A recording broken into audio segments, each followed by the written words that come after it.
অনুষ্ঠান মানেই আনন্দ, অনুষ্ঠান মানেই ভালো লাগা, অনুষ্ঠান মানে নতুন শাড়ি পরা, সাজগোজ। আমরা মেয়েরা একটু সাজতে পারলে, একটু নতুন শাড়ি পরতে পারলে, কোথাও যেতে পারলে আমাদের একটা আলাদা আনন্দ তৈরি হয়। তো পাশাপাশি যদি ধর্মীয় অনুষ্ঠান হয় তাহলে সেটা আমাদের জন্য ভালো কাজ করার একটা সুযোগ হয়। ধর্ম পালন করার জন্য কোনো বিশেষ দিনের প্রয়োজন হয় না। তারপরেও প্রতিটা ধর্মে কিছু বিশেষ বিশেষ দিন থেকে যায়, যে দিনগুলোতে আমরা অতীব বেশি আনন্দ করি অন্য দিনের তুলনায়। তো ঠিক আমাদের বৌদ্ধ ধর্মে এরকম দিন কঠিন শিবরদান, এটা হচ্ছে একটি বছরে একবার করা হয়। এই শিবরদানের জন্য আমরা 1 বছর ধরে অপেক্ষা করে থাকি। এবারে আমাদের গ্রামে এদিকে অনেকগুলো বৌদ্ধ গ্রাম হওয়াতে প্রতিটা গ্রামে চিবরদান হচ্ছে। তো পাশাপাশি অনেক কাছে হওয়াতে প্রত্যেকটা গ্রামে যেতে না পারলেও কিছু কিছু গ্রামে আমি চিবরদান দেখতে যাচ্ছি।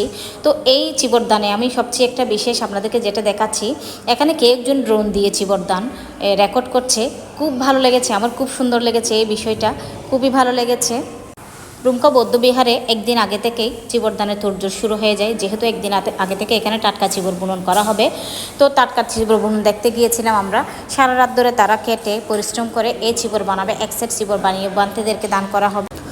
ফাইনালি তারা ঠিকই চিবর তৈরি শেষ করে এবং চিবর তৈরি শেষ করে পরের দিন চিবর দানের জন্য এই চিবর রেডি করে এবং এই চিবর দিয়েই ওই দিন চিবর দান সম্পন্ন করা হয়। তো এবারে চিবরদানে গিয়ে এতটাই ভালো লেগেছে, কারণ একদিন আগে গিয়ে আমরা চিবর বুনন দেখেছি, টাটকা চিবর বুনন, এবং পরের দিন যখন চিবরদানে গিয়েছি, চিবরদানে গিয়ে বসাতেই পিছনে অনেক সুন্দরী মেয়েরা ছিল।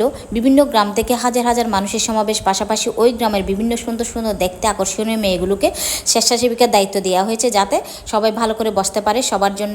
তো পিছন থেকে একটা মেয়ে ডাক দিয়ে বলল, ও আচ্ছা বৌদি আপনি নাকি? তো তখন আমি জিজ্ঞেস করলাম, আপনি আমাকে চিনেন? কেন চিনবো না, আপনি অনেক ভিডিও বানান। তো এই কথাটা শুনে এত ভালো লেগেছে, বোঝাতে পারবো না। আমি একজন এত ছোট কন্টেন্ট ক্রিয়েটর যার ভিডিও অনেকেই দেখে আবার আমাকে বলে আপনি অনেক ভিডিও বানান। তো এটা শুনে মনটা আসলে ভরে গেল।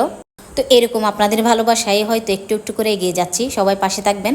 তো সেই দিন কিছুদিন আগে আমি যখন দুর্গাপূজায় গিয়েছিলাম, সেখানে একটা ছেলে বলছিল, আপনি তো ভিডিও মেক করেন, আপনার ভিডিও আমি দেখি। তখনও কিন্তু আমি অ্যাকচুয়ালি একেবারে আবেগে আমি অন্যরকম হয়ে গিয়েছি। অ্যাকচুয়ালি আমি যে অল্প এই যে ছোটো ছোটো কিছু ভিডিও বানাই, তাও যে তাদের কাছে পৌঁছাই, মানে তারা যে দেখে এবং আমাকে দেখে চিনতে পেরে বলে যে আপনি ভিডিও বানান, তখন আমার মানে বিষয়টা এত খুশি লাগে যে তখন আমি নার্ভাস হয়ে যাই একেবারে। তো তাকে বলছিলাম আমার ভিডিওতে লাইক কমেন্টস করেন, দেখেন। তখন সে বলছিল, হ্যাঁ আমি আপনার ভিডিওতে লাইক কমেন্টস করি। তো যাই হোক, আমি অ্যাকচুয়ালি বেশি খুশির কারণে আমি আর বেশি কথা বলতে পারিনি। এখানে যারা চিবর বুনন করছেন তারা প্রায় 40 থেকে 50 জন এসেছিল। এখানে 20 থেকে 30 জন একসাথে কাজ করছে। এখান থেকে আবার যাদের একটু বসে থাকতে থাকতে একটু আনইজি লাগবে, তখন একজন উঠে যাবে আরেকজন বসবে, এভাবে করে চিবর বুনন করছিলেন। কারণ সারা রাত একটা জায়গায় বসে থেকে একটি কাজ করা কতটা কষ্ট শুধু তারাই বুঝতে পারবে। তো আরেকটা বিষয়